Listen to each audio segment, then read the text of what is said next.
कर्णाली प्रदेशको मुगु जिल्लामा रहेको राराताल प्राकृतिक सौन्दर्यले अत्यन्तै मनोहर दृश्य छ। यस ठाउँको जति वर्णन गरे पनि सायदै कम हुन्छ।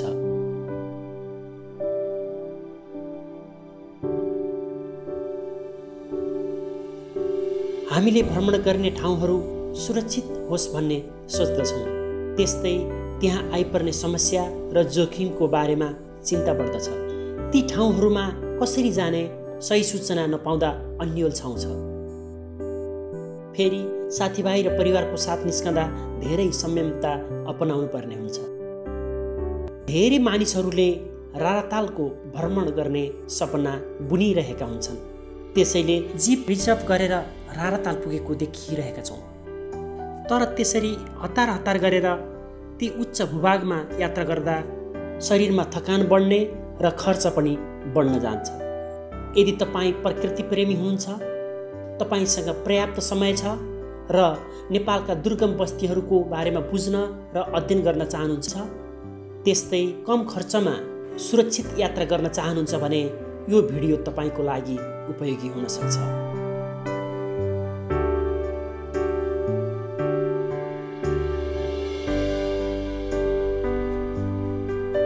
सर्वप्रथम राराताल पुग्नको लागि जुम्ला जिल्लाको सदरमुकाम खलङ्गा पुग्नु पर्दछ।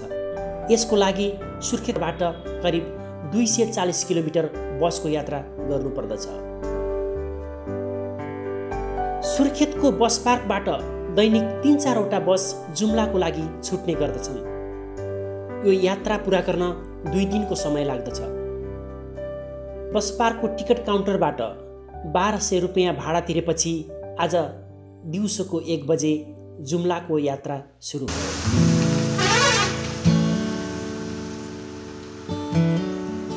साँगुरो पहाडको बाटो भिर पाखा हुँदै घुम्ती बाटोमा यात्रा गर्न रमाइलो अनुभूति भएको छ, त्यस्तै जोखिम पनि बढ्दो रहेछ। त्यसैले ठाउँ ठाउँका प्रहरी चेकपोस्टमा चालकलाई टाइम कार्ड दिँदा रहेछन्।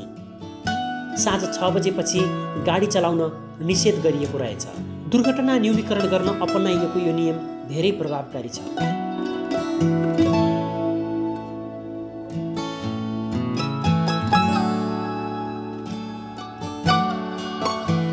कर्णाली नदीको नीलो पानीको दृश्य अवलोकन गर्दै यात्रा गर्न धेरै नै आनन्दको अनुभूति भएको छ।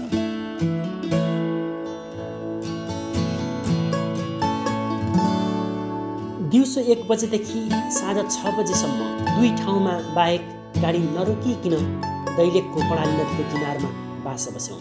त्यो साधारण होटेलमा खाना धेरै नै मिठो र स्वस्थकर थियो।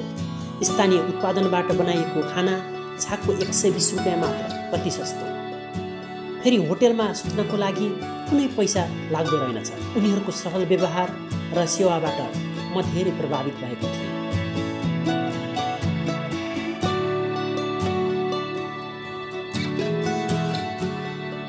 भोलि बिहान 5 बजे फेरि यात्रा सुरु हुनेछ। कर्णालीको तिरै पारी अछाम जिल्लाको अवलोकन गर्दै यात्रा गर्दा मनमा खुसी साथै उमङ्ग बढेको छ। त्यस्तै जुम्ला र रारातालको कौतूहलता बढिरहेको थियो।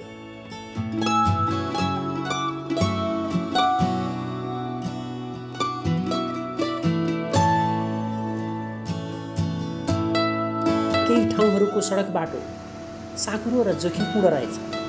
यो यात्राका क्रममा हामीले चढेको बस पनि 2 ठाउँमा बिग्रिएको थियो। यस्तो अनकन्टार ठाउँमा बस बनाउने मिस्त्री कताबाट पाउने? चालक र सहचालक आफै फटाफट बनाउँदो रहेछन्, कुशल सिप भएका। कहिलेकाहीँ पहाडको साँघुरो बाटोमा गाडी बिग्रिएर अन्य धेरै गाडीहरू पनि रोकिएका थुप्रै घटनाहरू रहेछन्। के थाहा, अनुकन्टार पहाडको बिचमा राति गाडीमै रात बिताउन पनि पर्दो रहेछ। त्यसैले मैले खानेकुरा साथमा औषधि पानीहरू प्रशस्त मात्रामा जोहो गरेको थिएँ।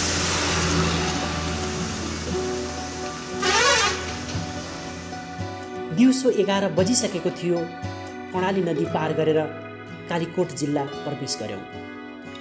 करिब 1 घण्टा बसको यात्रापछि पहाडको शिर मानमा सदरमुकाम पुग्यो।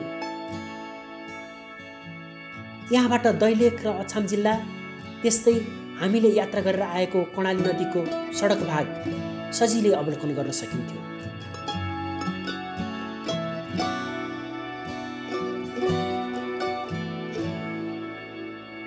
केही बेरको विश्राम र खाना खाएपछि पुनः जुम्लातिर लाग्यौँ।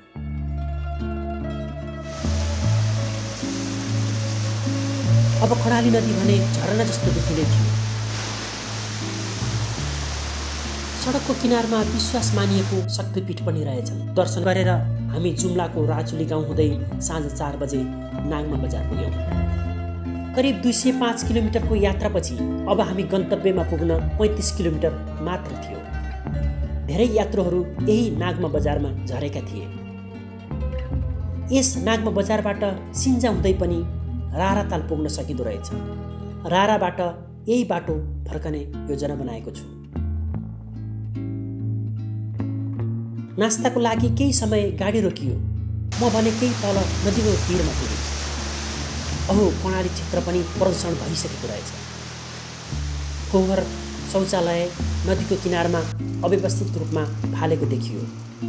यसका लागि सम्बन्धित निकायले बेलैमा सोच्नुपर्ने हुन्छ।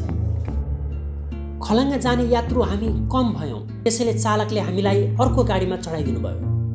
त्यसपछि काठमाडौँबाट आएको गाडीमा चढेर हामी खलङ्गा बजारतर्फ लाग्यौँ। समुद्रको सतहबाट 2400 मिटरदेखि 3050 मिटर उचाइमा धान उत्पादन हुने विश्वको उच्च स्थान जुम्ला जिल्ला।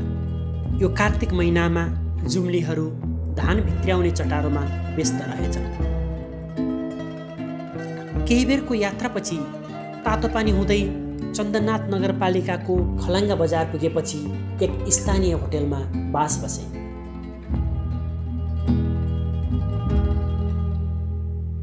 बिहान 6 बजे रारातालको गन्तव्यका लागि पैदल यात्रा सुरु हुन्छ।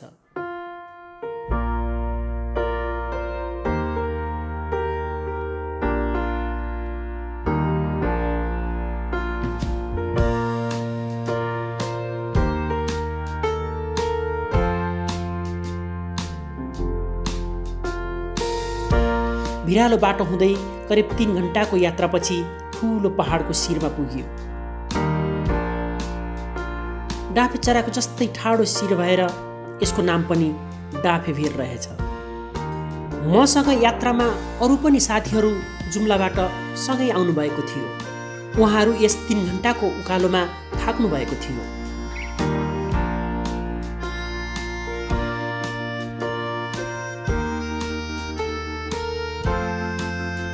3055 मिटर उचाइमा रहेको यो डाँफेभिर पार गरेपछि हामी चौरिया चौर पुग्यौँ। साथीहरू धेरै थाकेको हुँदा केही बेर विश्रामपछि यही एक होटलमा खाना खायौँ। खाना खाएपछि वनको बाटो हुँदै ओह्रालो बाटो लाग्यौँ।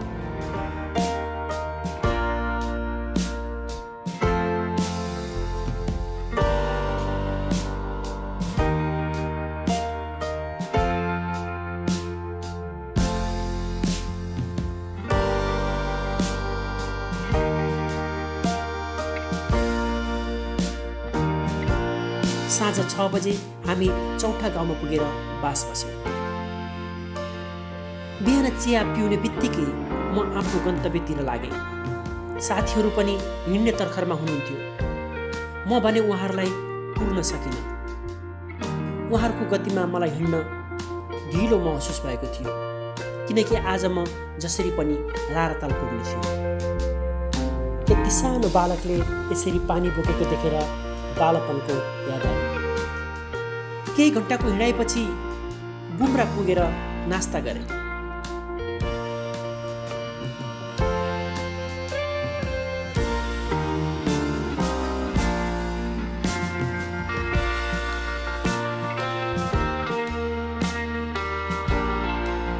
त्यसपछि केही घण्टाको यात्रामा वनको ओह्रालो बाटो मुगु जिल्लाको बुलबुले पुगे।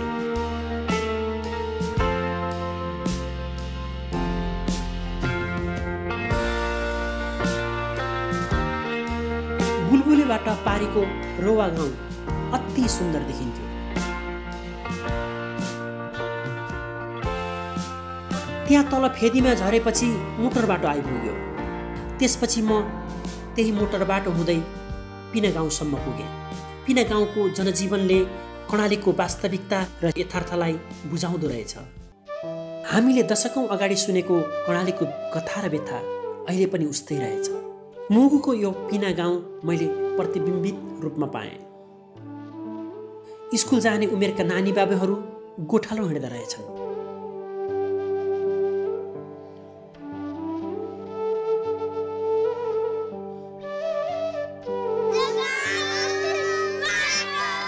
सुन फल्ने सम्भावना भएका यी ठाउँहरूमा अझै पनि मानिस उचित आहार, स्वास्थ्य र शिक्षामा वञ्चित रहेछन्।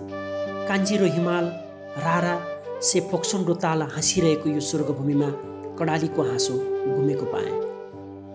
देशलाई पालन पोषण गर्न सक्ने सामर्थ्य भएका यी जुम्ला र मुगुका अधिकांश युवाहरू परिवारको जीविकोपार्जनको लागि नेपालको तराई भूभाग र भारतमा बसेका रहेछन्। पिना गाउँबाट केही पर पुगेपछि एक पानी घट्ट भेटियो। स्थानीयवासी अनुसार म त्यही पानी घट्टबाट फेरि ठाडो बाटो तोप्ला गाउँतिर लागे। तोप्लावासीहरू सिमी तथा गेडागोडी भित्र्याउने काममा व्यस्त थिए।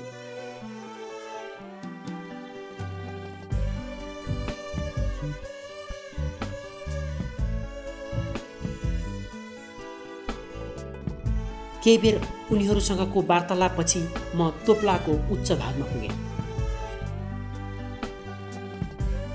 1 घण्टाको हिँडाइपछि एक परिवार ठूलो रुखमा आगो लगाएर रोटी पोलेर खाँदै थिए। यो रुखमा आगो उनीहरूले लगाएका हुन् कि अरू कसैले लगाएका हुन्, यो कुरा मैले सोधिनँ। यो दृश्यले मलाई साह्रै चित्त दुख्यो। वर्षेनी यसरी कर्णालीका धेरै रुखहरू जलाइँदा रहेछन्। उनीहरू नजिक पुगे, मलाई पनि रोटी दिए। भोकमा रोटी धेरै मिठो भयो। अब समथर भूभाग आयो।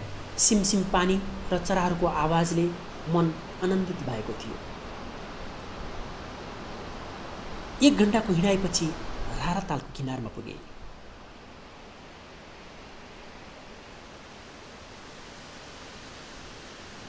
त्यहाँ पुग्दा स्वर्गको अनुभूति भएको थियो। मनमा खुसी र उमङ्ग बढेको थियो। रारा तालको मलाई नै कुरिराखे जस्तो आवाज भयो। तीरमा एकछिन टोलाउँदै गर्दा अन्धकार रात परिसक्यो। त्यहाँबाट पारी होटेलमा पुग्दा रातको 8 बजेको थियो। त्यहाँ एक मात्र होटल रहेछ।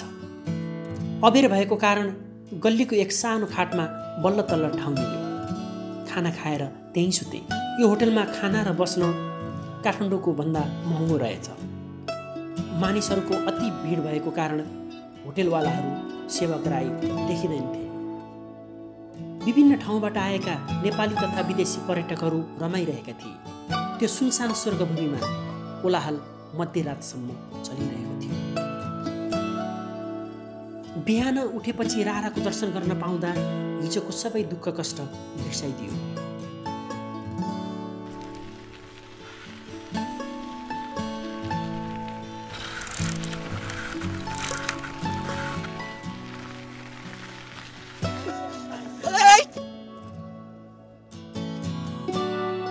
नेपालको सबैभन्दा गहिरो यो सुन्दर ताल 167 मिटर गहिरो, त्यस्तै 5100 मिटर लम्बाइ र 2700 मिटर चौडाइ छ। समुद्री सतहदेखि 2990 मिटर उचाइमा रहेको यो तालमा अदृश्य शक्ति लुकेको छ।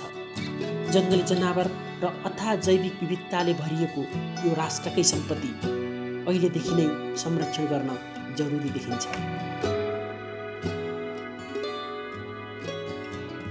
बाहिरबाट आउने पर्यटकहरूले जथाभावी फोहोर गर्ने यहाँको ठुलो समस्या हो। केही बेर रारातालको किनारको यात्रापछि खाना खाएर होटलमा राम्रो सुत्ने कोठा बन्दोबस्त गरे।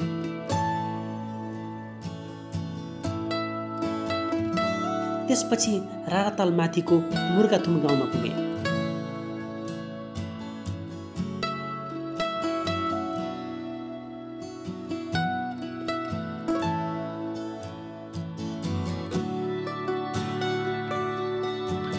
अझै माथि जाने चाहना हुँदाहुँदै पनि जान सकिएन, किनभने केही बेरमै हिमपात सुरु भयो। यो क्षण अविस्मरणीय भयो।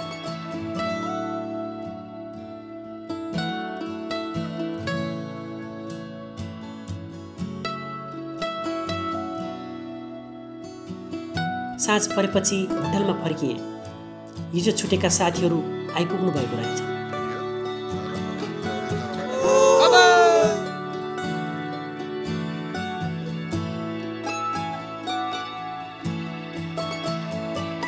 आज म यो रारातालबाट परिवारको साथ फेरि आउने बाचा गर्दै बिदा लिँदैछु।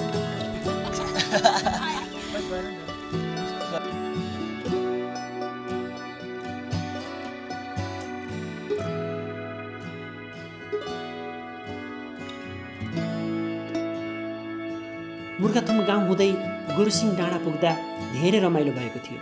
यहाँबाट पनि राराताल अति सुन्दर देखिएको थियो। यहाँबाट रारातालको सुन्दरताले अझै छोडेको थिएन। 3050 मिटर उचाइमा रहेको यो डाँडामा हिउँले टपक्कै ढाकिएको थियो। जलस्रोतको धनी देश छैन पिउने पानी, नदी नाला सुकिसके, धारा कुवा पानी। केही बेर हिउँ खेलेपछि त्यही भेटिएका दुईजना भाइहरूसँग सँगै आएर बुढा गाउँमा बास बसे। आजको यात्रा यही बुढा गाउँबाट सिन्जा बजार हुँदै पुनः नाङमा बजारसम्म हुनेछ।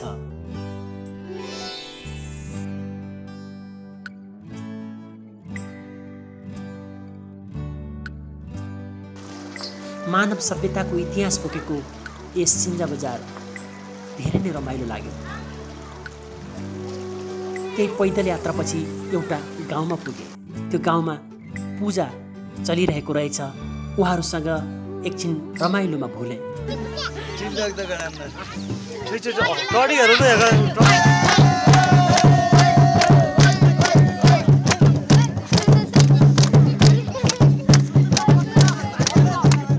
फेरि केही बेरको पैदल यात्रापछि पाण्डव गुफाको दर्शन गरे। यो पाण्डव गुफा तल देखिएको बेसीको कृषिभूमि देखेर यो मन हर्षित भएको छ। यो स्वर्गभूमिको यात्राबाट धेरै कुरा बुझ्न र सिक्न पाएको छु। सम्पूर्ण कर्णालीवासीहरूको उज्जवल भविष्यको कामना गर्दछु। यो यात्रा जीवनको एक अविस्मरणीय क्षण बनेको छ। अबको यात्रा दैलेख राउटे बस्तीको हुनेछ। धैर्यताका साथ यो भिडियो सुरुदेखि हेर्नुभएकोमा आभारी छु।